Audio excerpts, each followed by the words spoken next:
Russia তাদের পঞ্চম প্রজন্মের যুদ্ধ বিমান সু-57 উৎপাদন বাড়ানোর উদ্যোগ নিয়েছে।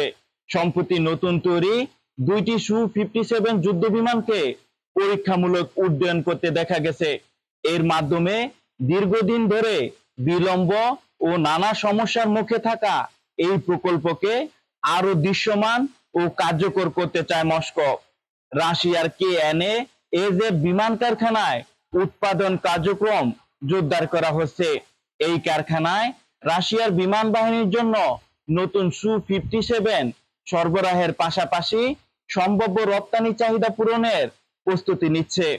বিশ্লেষকদের মতে শুধু নতুন 2টি যুদ্ধ বিমান পরীক্ষামূলক উড্ডয়ন নয়, এর মাধ্যমে রাশিয়া একটি বার্তা দিতে চায় যে পশ্চিমা নিষেধাজ্ঞা, প্রযুক্তিগত সীমাবদ্ধতা এবং পূর্বের উৎপাদন বিলম্ব সত্ত্বেও তারা উন্নত যুদ্ধ বিমান তৈরির সক্ষমতা ধরে রেখেছে। সু-57 যুদ্ধ বিমানকে রাশিয়ার ভবিষ্যৎ আকাশ শক্তির অন্যতম প্রধান ভিত্তি হিসেবে দেখা হচ্ছে। এতে রয়েছে স্টিল প্রযুক্তি, অভ্যন্তরীণ অস্ত্র বহনের সক্ষমতা, উন্নত রাডার, সেন্সর ফিউশন এবং অত্যাধুনিক ইলেকট্রনিক ওয়্যারফেয়ার ব্যবস্থা।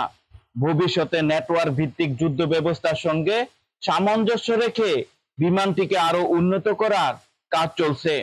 প্রতিবেদন অনুযায়ী 2026 সালের শুরুতে রাশিয়ার অ্যারোস্পেস ফোর্সের জন্য উন্নত সংস্করণের নতুন সু-57 গ্রহণের প্রক্রিয়া শুরু হয়েছে।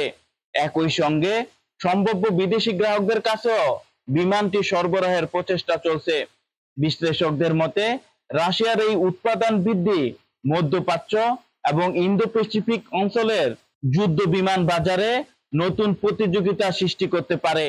তবে এখনো সু-57 এর মোট উৎপাদন সংখ্যা, সম্ভাব্য ক্রেতার পরিচয়, বাস্তব যুদ্ধ সক্ষমতা এবং স্টিল প্রযুক্তির কার্যকারিতা নিয়ে বিভিন্ন মহলে বিতর্ক রয়েছে।